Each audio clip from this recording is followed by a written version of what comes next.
Some games go out broken, like Cyberpunk, and some games get fixed, like Cyberpunk and No Man's Sky. But the majority of the games that are that broken don't get fixed. And that's what I want to talk about today. Hi folks, it's Falcon, and today on Gameranx, 10 games that never got fixed. Starting off with number 10, Anthem. Now, BioWare's reputation for quality was already slipping by the time they finally shipped the ill-fated Anthem, but it wasn't entirely gone. The big update to Mass Effect 3 that changed the ending was too little too late, but it was free at least, and they did at least try to address fan concerns. Dragon Age Inquisition was plagued with bugs when it came out, but mostly that was fixed. They got that game in pretty good working order, actually. The less said about Mass Effect Andromeda, the better, though.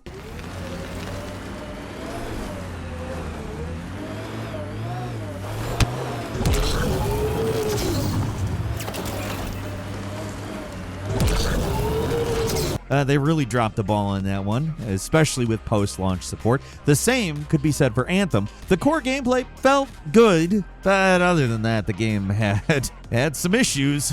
It was a game that just felt incomplete, and from the get-go, like a tech demo, stretched out as far as possible to meet the bare minimum of a game. To BioWare's credit, they didn't immediately give up on it. They planned for a big Anthem 2.0 relaunch, similar to what CD Projekt Red did with Cyberpunk.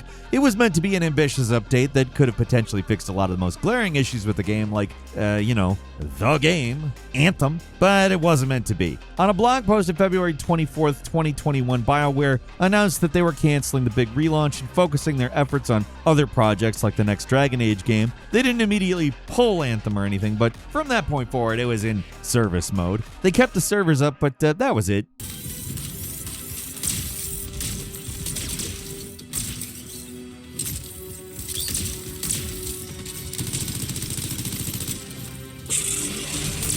And number 9 is Red Dead Online, and this one, it still stings. There was so much potential with Red Dead Online, but Rockstar just never managed to capitalize on it. Their interest has always been with Grand Theft Auto Online. It's their cash cow, and if something else isn't making all the money, it's no use to them. Here's the thing. Red Dead Online, it was far from bad. It's just that it could have been so much more, and did it suffer from some pretty annoying issues that Rockstar left in the game without fixing? Yes, it did. They actually never even finished the story mode, which feels so wrong coming from one of the, if not the biggest open world game developers. There's a story that gets you into Red Dead Online, but it's never finished. Just sort of ends halfway through. Hey, you remember that thing going on? No! There's other things going on now. Go do those. Unlike BioWare, who were at least open and honest about sunsetting their game, Rockstar kind of buried the news about essentially giving up on Red Dead in a random update. You have to scroll down to like paragraph 11, I think. Yeah, it's 11. And that's where they say they're ending major themed content updates. Patches didn't completely end after that, but the writing was on the wall. Red Dead Online was essentially abandoned by the developers. You can still play it at the time of this writing, but the mode still suffers a variety of issues. It's a buggy and incomplete mode that could have been a lot more.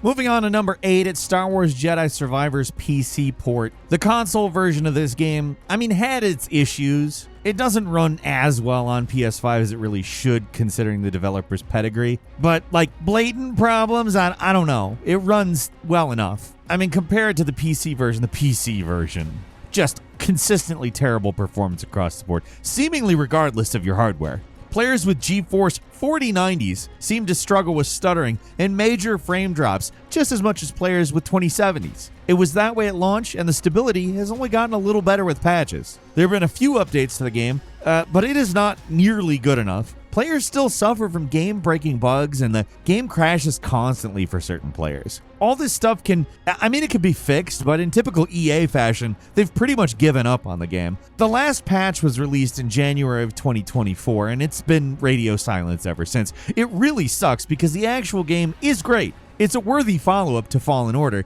but the performance issues and bugs are just unacceptably bad, and it looks like EA and Respawn have no real interest in fixing this stuff anymore. Usually with these kinds of high-profile releases, even if they come out buggy, they do eventually get fixed, at least to some extent, like Batman Arkham Knight. That game had an abysmal PC port, but it eventually got in good working order. Here we have EA releasing one of its highest profile games out there, and they just abandon it and move on to something else, even though it's not nearly as stable as it should be. And number 7 is Kerbal Space Program 2, the original Kerbal Space Program, one of those early indie game hits, and the game that was supported for years and years. When they revealed they were working on a full-blown sequel, there's a lot of hype, but the early access release suffered a lot of problems. Little did we know this would turn out to be a troubling trend, with games like Cities Skylines 2 repeating the same mistakes as this one. The game suffered from troubled development in general, but there was still a chance to turn things around. Heck, the game was still pretty consistently updated up through April 25th, 2024, less than a month ago at the time of this writing, but then it all came crashing down. On May 1st, Kerbal Space Program 2 developer Intercept was shut down along with Roll 7. The entire staff of 70 was let go. Basically, the game is done. Yes, Take-Two and their subsidiary Private Division say that they're going to continue to support the game, but with their entire development team laid off, excuse my skepticism about Kerbal 2's future. The Steam page doesn't even acknowledge that Intercept Games no longer exists. There have been no updates on what's actually going on or what's actually going to happen. Most likely, Take-Two will put out a few maintenance updates to try to make people think they're still supporting the game, then quietly give up on it and hope nobody complains. All while this clearly unfinished game that will never actually leave early access is still up for sale for $50. Honestly, in some ways this should be criminal. It's kind of false advertising as is. And number 6 is Resident Evil Reverse. Anyone remember the tacked-on multiplayer mode they put in Resident Evil 8? It was meant to launch at the same time as the game, but it got pushed back, probably for quality reasons.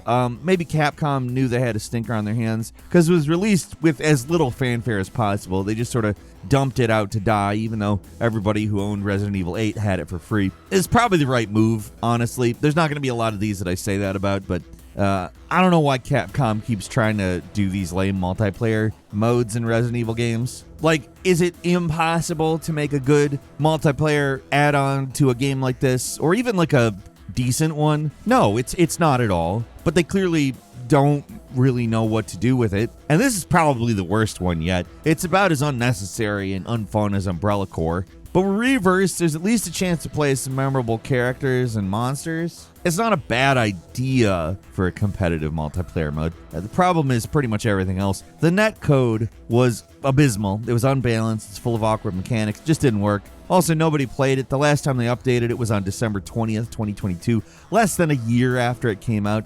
This is one game that couldn't have been fixed without a complete overhaul, but it's a little disappointing because there is a speck of good idea here, just totally wasted. At number 5 is Back 4 Blood, first evolved, and now this. It's starting to look like a pattern with Turtle Rock Studios, making games with a lot of potential and giving up on them before they really have a chance to get off the ground. Evolve was a lot more ambitious. Its asynchronous 1 versus 4 gameplay it was a big swing, but it was also a lot more flawed than Back 4 Blood, which is basically a modernized Left 4 Dead with some creative ideas like a card system. Here's the thing, Evolve could have been a lot better, but Back 4 Blood is an all-around pretty solid game, with just a few tweaks here and there. Probably could have been great, but instead of really fostering the game and sticking with it, they fulfilled their contractual obligations, got all the announced expansions out, and then moved on to the next project. On February 2nd, 2023, Turtle Rock announced they were ending active updates for Back 4 Blood. They'd continue pushing out stability updates and minor balance patches, but they weren't going to give the game any major updates, and it needed some. The game is still plagued by annoying issues and bugs that do hurt the overall experience, even with a small team continuing to support it. At this point, it's pretty clear the game isn't going to get any better, and while it's still a good game overall, it never quite got to where it should be. Maybe the player base was just never there. I don't really know. But it's disappointing seeing a game that's good given up on before it has the chance to be great. At number 4 is Wild Hearts, another solid game getting the EA treatment. Stop me if you've heard this before. Good game, gets a crappy PC port, gets minimal support from the developer, and updates stop less than a year after it comes out. Yup, happened with this game too. The frustrating thing about this is that Wild Hearts really had the potential to be an alternative to Monster Hunter. There's some really fun ideas here. The elemental beasts you fight, they're legitimately creative. I mean, this game actually legitimately stands out from the Monster Hunter clones out there. It's a fun game. It's just one that feels really light on content in comparison to the juggernaut that is Monster Hunter World. Capcom has supported that game like crazy, and because of that, it still sells shockingly well years after it came out. EA probably could have done the same thing with Wild Hearts, built up a fan base, but instead they added all the stuff they promised and pieced out. Worse still, on PC, the game is still in rough shape. At least with Jedi Survivor, the game looks pretty good. Wild Hearts doesn't have that excuse, at least on a technical level, and it still struggles with performance. I don't know what's going on with EA's PC ports, but they are easily some of the worst in the industry right now. And to make matters worse, instead of fixing them, they just abandon, they give up. They're like, guess it's gonna be bad forever. Wild Hearts was a fresh new IP with tons of potential that people liked. They could have had something here. They could have done something here. But EA just had to be EA. EA Games. They're super lame. Like the literal version of lame. Handicapped. Like Wild Hearts isn't lame like the colloquial lame. It's good, but it's been left high and dry. Someone who needs crutches that are across the room, and EA refuses to go walk over and hand them their crutches. And number 3 is Star Trek Infinite. Never heard of this one? Well, it's Stellaris, but with a Star Trek reskin. For fans of Star Trek and crunchy strategy games, which is a Venn diagram that's basically a circle, there was quite a bit of interest in this game. If there's a villain in this story, it's Paradox and their miserly philosophy on DLC. If there's a feature they can leave out of a game and sell you later, oh boy, the shame is non-existent. Paradox will do it. It's a business model that served them well with their other series, honestly, including Stellaris. But in recent years, more and more players are starting to push back against this sort of excessive DLC.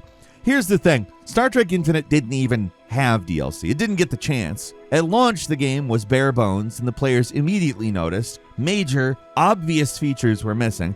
There were only 4 races to play as, for one thing. In Star Trek, you don't have to be a big fan of Star Trek to know there's a lot of different alien species. Now, there were multiple Star Trek mods for Stellaris that had just as much, if not more, content in them, so pretty much everything felt pointless. It did have some unique features, like an RPG light system where certain choices could decide if your faction stayed canon or went in different directions, like turning the Federation into the Terran Empire, but it's never meant to be. Players at this point had just assumed Paradox games would improve with DLCs. That's how they've always done it to this point. But this time they just up and abandoned the game entirely, less than 6 months after it came out. I don't know.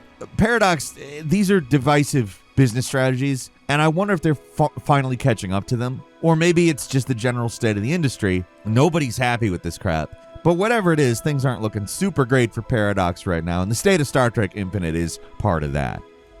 And number 2 is Babylon's Fall. We're 2 years past Babylon's Fall's ill-fated 2022 launch, and it still baffles me how Square Enix could even publish this piece of crap. And more importantly, how were Platinum the developers? There's so many questions here. Like, these guys were behind some of the all-time great action games. Like, what would make them waste their time on this kind of piece of crap? The whole thing is just inexplicable. It makes BioWare's Anthem blunder look like a sensible move in comparison. At least that game had a hook. Babylon's Fall looks like a cheap free-to-play game with nothing noteworthy about it, and that's exactly what it is. Still, it's Platinum we're talking about. They made Metal Gear Rising. Maybe they could have turned this one around? I don't know. It seems like there's no saving this stinker. It barely got any support past its disastrous launch, and it was closed less than a year after it debuted. The only positive thing I can say about this whole ordeal was that it did last longer than I thought it would. I assumed it would be shut down in less than 6 months, but it managed to last a little less than a year before closing the servers. Many games on this list could have been redeemed with necessary support from their developers. At least I like to think that could have been possible, but with this one, I don't think there's a chance in hell. This game was born to fail. It's one of those things where I wonder if Platinum didn't really want to be involved in it. Like they got themselves into some kind of a contract with Square Enix that they had to fulfill and just hated the idea of this project. It's one of those, like, I don't know what's going on here, which actually is a pretty good segue into the next one. Finally, at number 1, it's Redfall. Speaking of great studios making uncharacteristically bad games, Redfall, made by Arcane Austin, the same guys who made Prey, you can tell their hearts were just not into this one. The sad thing is you can see the glimmer of a good game with Redfall, an immersive sim where you're not confined to a single location, but rather an entire island. Dishonored meets Borderlands, set in an explorable open world, but the results, they were not that. As bad as the game was, though, I do legitimately think the game could have been fixed. Arcane were reportedly working on a major content update for the game that would have gone a long way to fix its issues. They were also working on a long-awaited offline patch that would have made the game playable even after servers shut down, but none of that matters now because Microsoft closed the entire studio. Apparently, the offline patch was just literally days away from completion, but Microsoft shut them down anyway, so in the near future, you won't even be able to play Redfall, even if you paid full price for it, because without that offline patch, the game will be rendered unplayable when the servers close. The whole story of Arcane Austin and Redfall is a sad one. It's a game they clearly didn't want to make, and it shows with the final product. And this is their lasting legacy. There was a time where it seemed like Microsoft would let a studio take the time to fix something like Redfall, but that time is clearly past. And that's all for today. Leave us a comment, let us know what you think. If you like this video, click like. If you're not subscribed, now's a great time to do so. We upload brand new videos every day of the week. Best way to see them first is, of course, a subscription, so click subscribe. Don't forget to enable notifications, and as always, we thank you very much for watching this video. I'm Falcon. You can follow me on Twitter at Falcon Hero. We'll see you next time right here on Gameranx.